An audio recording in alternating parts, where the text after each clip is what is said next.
Good afternoon all to this, the fourth episode of the Euphoric Man podcast. For those who don't know me, my name is Adam Day. I'm a psychotherapist and coach, and this podcast is all about men's mental health, progressing, and other general stuff that we're going to chat about as well in the future. But a lot of these initial ones are about mental health topics. We've talked about depression, we've talked about porn and masturbation, and last week I spoke about guilt. This week is going to be an interesting one as well, and it is on the topic of mental health still. And the reason I'm going to talk about this particular topic is because it's very relevant for where we are in this situation during the so-called pandemic. And it is the topic of learned helplessness. It's basically a state that occurs after a person has experienced a stressful situation repeatedly. Now, this stressful situation could be something really small, or it could be something pretty big. Could be something to do with continuous failures in a relationship. Then it's like, I'm going to give up. Or it could be something small, like trying to, complete a small task. Like, do you remember the Rubik's Cube? Anyone know what a Rubik's Cube is? You have 4 different sides of colours, and you have to create 4 different sets of patterns on each side: yellow, red, orange, and whatever else it was. Imagine you kept trying to do that and you kept failing. It's that feeling then that, I can't be bothered. I'm going to give up because I just can't do this. Yeah. Well, obviously it can become quite serious, and this can also contribute heavily to depression as well. So you come to believe, and the hallmark of this really is feeling out of control. You feel out of control to change a situation. So what you do is you don't try, you just give up, even when opportunities for change become available. So when was this theory conceptualized? Well, it was a chap called Martin Seligman, and it was an experiment done by Seligman and a guy called Stephen Meyer, and they attempted to explain why some dogs failed to attempt to escape electric shocks while others easily escaped. So they did a dog experiment. I believe it was them. I hope I'm right. Anyway, let me just explain the experiment and you can get an idea, and then we can sort of move it across to humans. Okay, so imagine 2 dogs. And by the way, this experiment, if you look it up, there'll be a lot more detail than this, but I'm going to give it you in a very simple way, right? So you've got 2 dogs, and the experimenter then has 2 bowls of food, and he puts the food out, and he calls the dogs over. Dogs salivate, they get excited, they come over to eat the food. But one of the dogs is met with an electric rod, a shock from an electric rod. So this experiment was done in 1967. I think some of this stuff now is classed as unethical or inhumane. But back then it was okay. So they jab this dog, and the dog then sort of cowers away, and it's like, well, I'm not going to eat the food now. And what happens is the dog starts to associate the food or getting the food with pain, right? So this is the hallmark of learned helplessness. You try to do something, you fail, and therefore it's associated with pain, right? Why would you want to go towards anything that's associated with pain? You want to move towards pleasure. That's really how we're wired. Anyway, getting back to the experiment, right? So the other dog can freely eat the food. So again, dog comes up, they whistle, the dogs come along, one's jabbed, the same one's jabbed with a rod, so it keeps associating the rod with pain, or the food with pain, sorry. When they took the rod away and just had the food, guess what happened? You could probably guess, right? Yeah, the dog that was allowed the food came and ate his food. The other dog didn't want to go anywhere near the food because he associated it, as I said, with pain.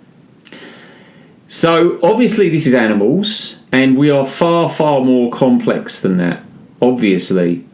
But the same situation really applies. The only major difference is the cognition that we go through.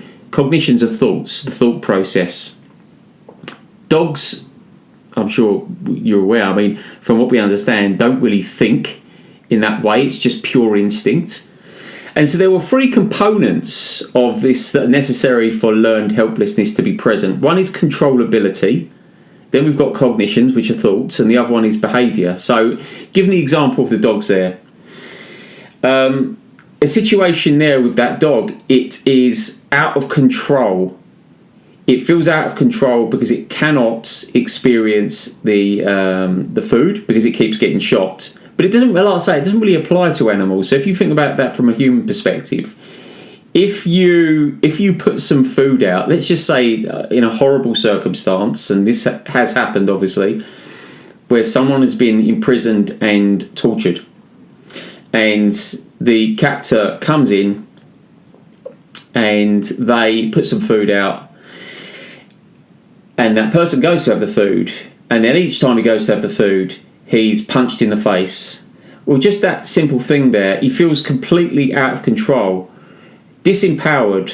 Then he starts to think, there's no way I'm going to go to get that food, because each time I'm going to go, I'm going to get attacked. So it's nothing but utter failure. And of course, the controllability aspect is I can't control my environment. Then he starts to communicate with himself, there's no way I should attempt to control that because it's going to be met with pain. And his behaviour obviously then is he's going to back off, or he's not going to even try. So does that make sense so far? Hopefully it's starting to make sense.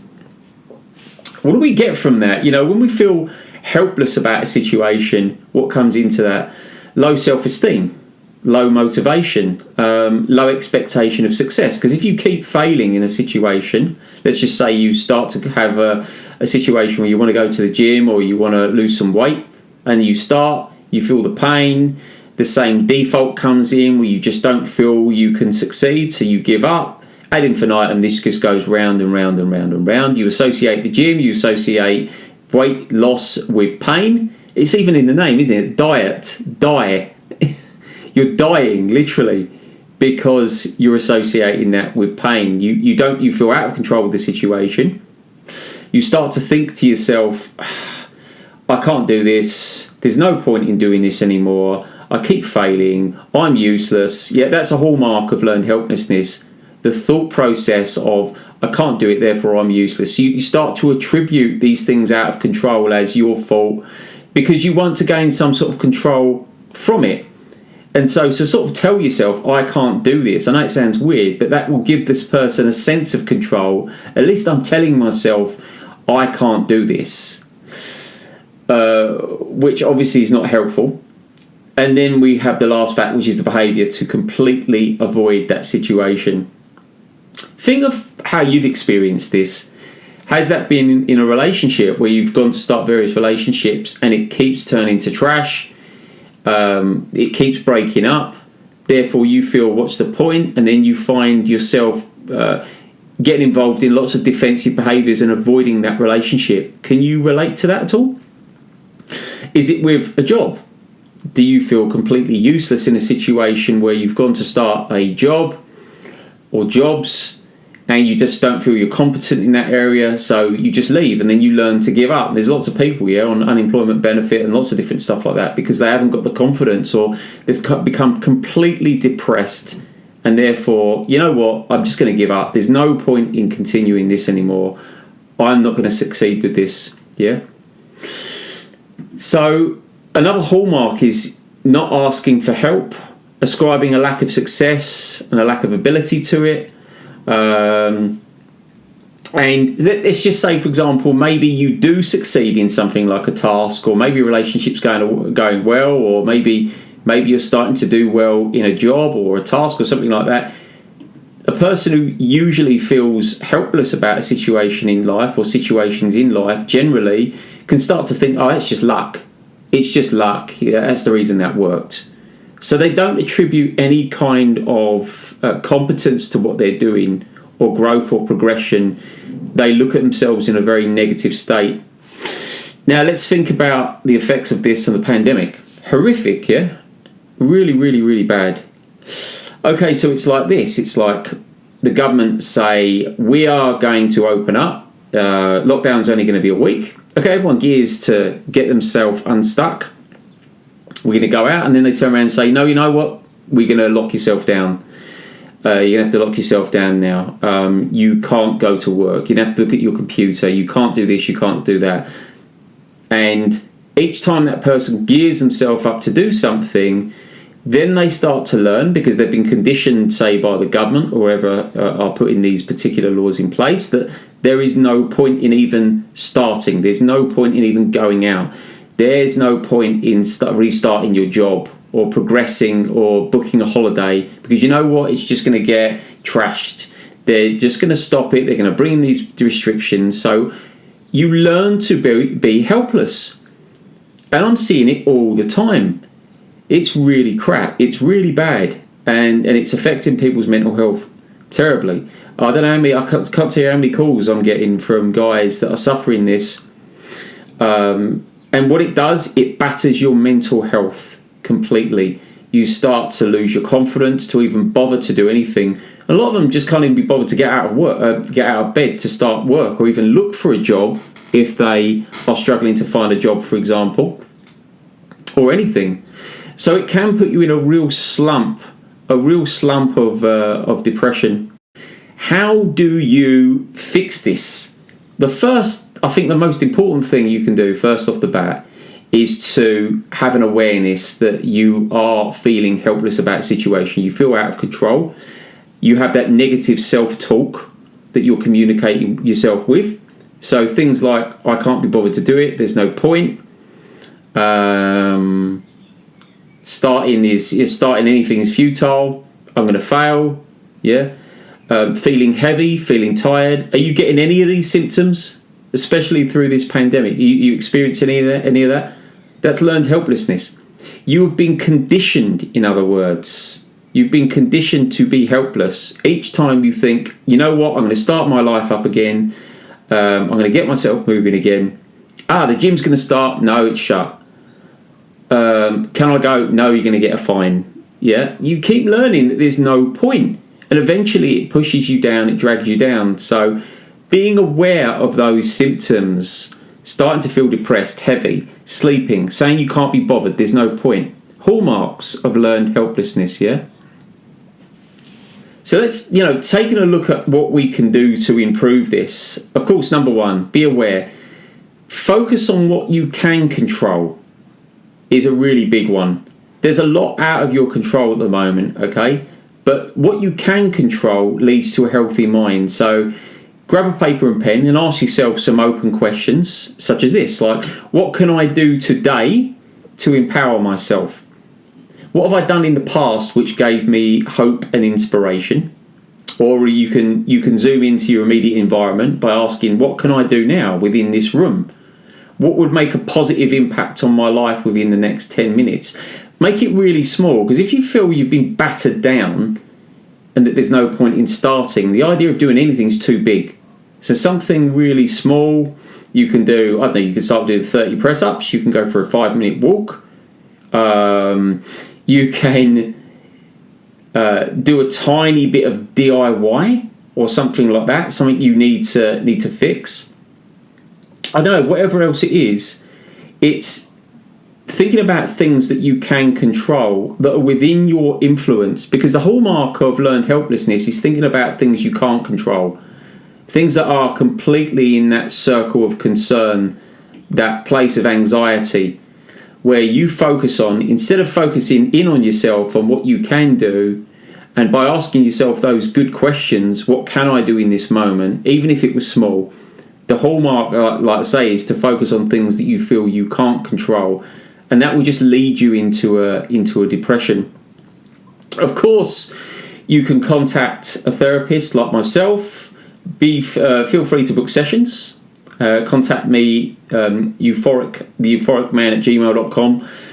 You can go on my website, euphoricmancoaching.co.uk, and we will thrash this out, and we will use counselling and coaching to get you moving again and build that confidence bit by bit.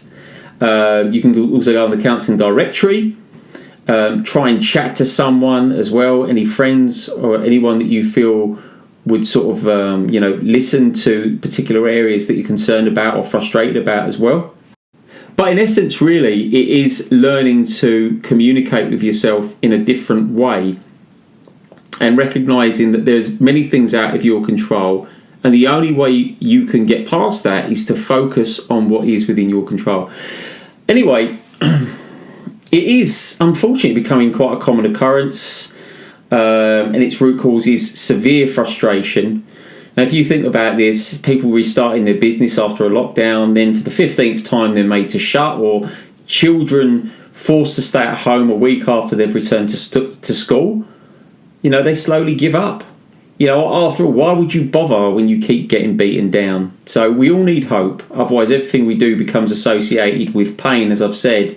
We need to feel like we're progressing, we're growing, we're having an impact. So if you or your loved ones are experiencing this, tackle it straight away by jumping into things you do have influence on, no matter how small. And I think that's really the message, just a simple one. We could go into a lot of detail, and I've probably talked again, probably too long. I don't know how long this podcast is, but I hope it's helpful.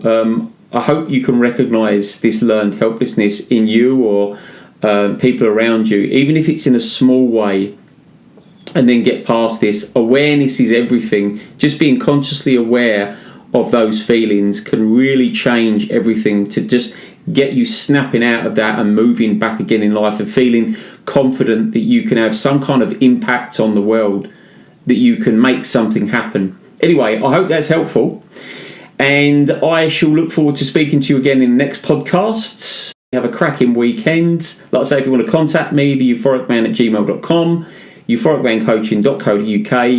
I shall catch you soon. All the best, guys. Bye.